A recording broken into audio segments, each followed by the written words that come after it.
بسم الله. السلام عليكم البنات، كي عاملين؟ لاباس عليكم؟ بخير؟ هانيين؟ الاحوال طيبه؟ نتمنى تكونوا في هذا الفيديو على خير وبخير وفي اتم الاحوال ان شاء الله يا ربي. اليوم غادي نقدم لكم البنات واحد الوصفه. شنقول لكم المفعول ديال عوي، وفي البلاصه الانسان كيتنفس. هاد الوصفه هذه هي كتنقي الصدر من الكحبه اللي كتكون عنده الكحبه معمره له في الصدر ديالو لداخل. كتنقي الكحبه، كتنقي الصدر من الكحبه، كتنقي الريه، والتنفس ديالنا كيولي مخير، وكتعطينا واحد الجهد، واحد القوه، واحد الطاقه ما نقولكمش عليها البنات. كيف ما كتسمعوا رانا الصوت ديالي شويه مبيبح على هذاك الشيء، باش قلت انا نوض نعمل هاد الوصفه هذه، وضروري نشاركها مع خوتي باش يتم الفائده، وان شاء الله يا ربي ما يكونها الشفاء ان شاء الله يا ربي. عندي هنايا واحد البصيله، ها هي البنات، هذه بصيله غادي نقيوها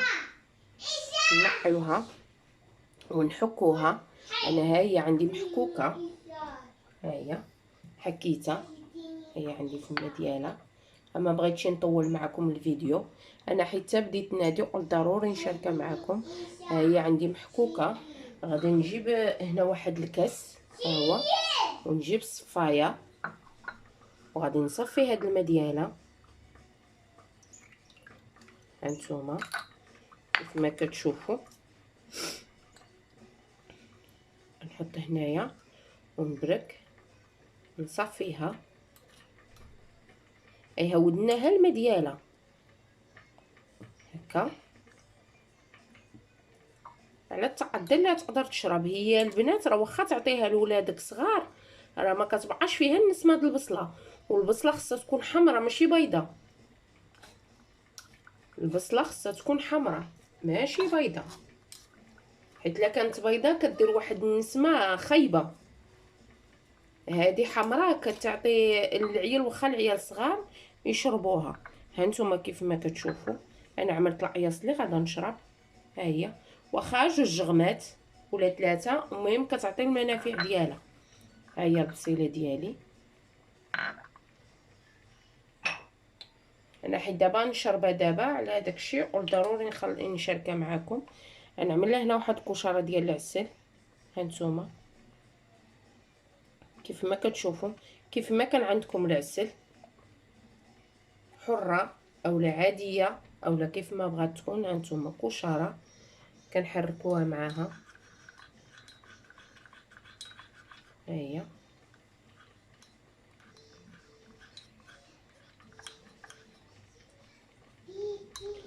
محدا هي كتحرك، وهداك العسل كيتطلع مع هذيك البصيله. هانتوما شوفوا وشربوها. هذه هي اخر حاجه تعملها، شربه ونعس. هانتوما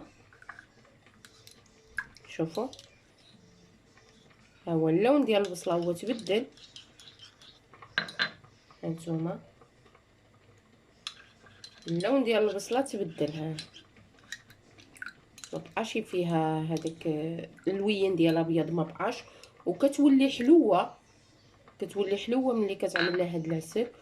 وفيها المنافع البنات، وكتصفي الصدر كتصفيه وكتقوي المناعه، وكتحيد هذاك الرب وهذيك هذيك التخمه اللي كتكون واحله في الصدر. هذه البنات غزاله، قلت انا ضروري نشاركها معكم. واخا تعطيوها لوليداتكم واخا ها كشاره ما تخافوش منها، وبالشفاء ان شاء الله يا ربي. وجربوها وادعيوا معايا، ادعيوا معايا ورحموا لي بها الوالدين، وجربوها وردوا عليا، والله يشافي والله يعافي. وهذا هو الوعد ديال المرض، الله يجيب الشفاء لكل واحد، وتبقاو على خير ومع السلامه.